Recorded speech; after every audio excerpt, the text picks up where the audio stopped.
Ang Buhangin District ang usa sa gi-identify ni Davao City Mayor Sara Duterte nga COVID-19 hotspot sa syudad. Busa pipila ka mga purok sa mong distrito ang nag-lockdown aron makasiguro nga dili makasulod ang virus sa ilang lugar. Dugang detalye sa live report ni Jandy Esteban. Jandy. Sara, mga residente ra sa Purok ang makasulod ug tugutan lang makagawas ang mga residente kung ang tuyo na hisubay sa guidelines sa ECQ ug FM Pass coding. Nag-lockdown ang daghang purok sa Barangay Buhangin Proper, Davao City.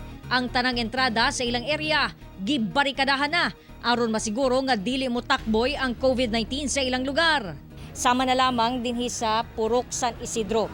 Bawal na musulod ang dili taga dinhi ug bawal na usab mo gawas ang mga residente. Gawas lang kung sila mamalengke, moadto og grocery o di ka mo palit og tambal sa pharmacy depende sa ilahang FM Pass coding. Para dili makasulod dinhi ang virus sa amua kay simple sa amuang mga pikas barangay naa na manggod. Okay. So kami naglikay jud mi na mabot na diri sa amuang purok. Ang mga residente nga gikan sa gawas, ginasanitize ang mga kamot una ginapasulod. Dinhi sa Purok Bulave, gibarikadahan na pod ang mga kanto pasulod sa purok.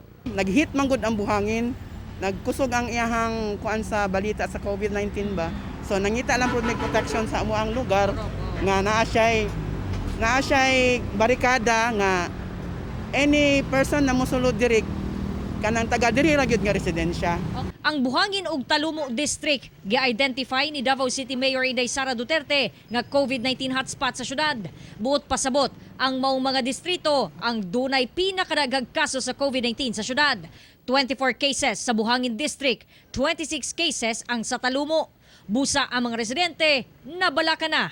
Balaka gud sobre mo sa mong kabalaka kay siyempre dili lang gud mi kana sa pamilya ang compound me. Then second basi usa sa mo ang mga compound members mugawas unya matakdan pud mi tanan. Sa wala pa'y kaso sa COVID-19 ang Davao City, daan na daw nakita ni Barangay Kapitan Salvador nga vulnerable ang ilang barangay sa virus. Barangay Buhangin mugod agianan. Agianan ni siya sa mga sakinan, mga mapaadto sa mga 9 barangays. Apila ng Mandog, Tigato, Indangan, Acacia, halos tanang balay diri nagapaarkila. So daghang kay mga renters, mga sharer, mga boarders nga diri. Nya wala ta kabalo asa na sila nagtrabaho. Nya moabot na diri matulog, mo na nga maglisod mi bantay mo. Kasabot daw si Kapitan sa balaod sa pagprotekta sa privacy sa mga COVID patients. Pero unta daw nga mapahibalo sila sa DOH kung unsang purok sa matag barangay ang naanay kaso sa virus aron dali nilang mabantayan. Kaya kadaghan na mo sa kanang mga persons under monitoring, nag-adto na sa barangay, nagpalista na sila kinsa sila asa sila nagpuyo. Ginamonitor na mo na. Ang problema na mo gyud, kanang PO ay wala gumidatos kay nga naman gikan man na sa DOH. Nga ginatawag nila nga sikreto na siya mura og dili pahibalo. Unsa na to pag monitor? Kung ang tao nga PO ay siya mismo si Pedro PO ay wala mi kabol barangay. Unsa na pag monitor siya?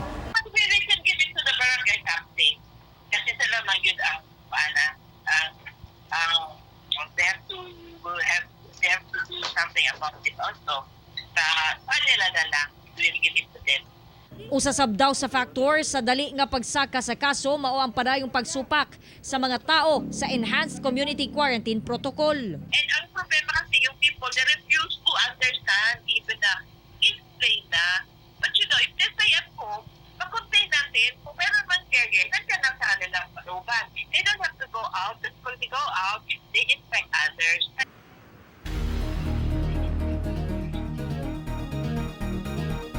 Sara, sa atong pagtuyok-tuyok kaganihan no, sa Buhangin Proper, ang katong mga purok nga nagbarikada, ginatugutan man daw nila nga makasulod tong mga workers nga nagatanyag og essential services, for example, food delivery. 24/7 po daw ang ilahang pagbantay diha, Sara, aron masiguro nila nga dili gyud makalusot or makasulod ang virus sa ilahang mga purok. Sara. Okay, daghang salamat, Jandy Esteban.